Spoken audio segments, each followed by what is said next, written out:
Hello po sa lahat. So ngayon naman, sasagot lang po tayo sa katanungan ng isa nating masugid na follower. So ang tanong po niya is that, what if the boy and girl wants to sign the joint affidavit to annul the marriage? Is it okay under the Philippine law? So ang sagot po natin dyan ay hindi po. Kasi it is not allowed under our laws for a husband and wife to sign a joint affidavit to annul their marriage. So marriage cannot be dissolved or annulled by mere agreement of the parties. Only the court can declare a marriage annulled or void through a proper judicial process. So, ang tanong is that ano ba ang basehan natin dito sa ating mga batas? So, under the Family Code of the Philippines, particularly Article 2035 of the Civil Code, binanggit doon na no compromise upon the civil status of persons shall be valid.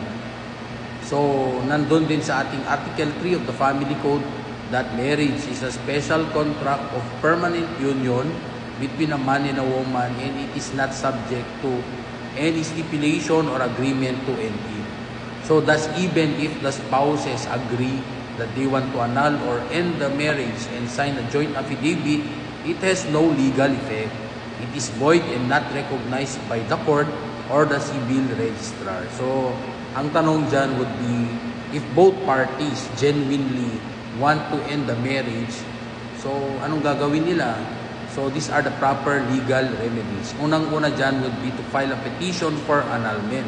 If the marriage is valid but voidable, example, lack of parental consent, or there is what we call psychological incapacity, or fraud, or pwede rin silang mag-file ng petition for declaration of nullity. So if the marriage is void from the beginning, example, no marriage license, there is what we call bigamy, incestuous marriage. So this must be filed by the before the regional trial court, particularly family court, and the court's decision, not an affidavit, is what can dissolve or nullify the marriage.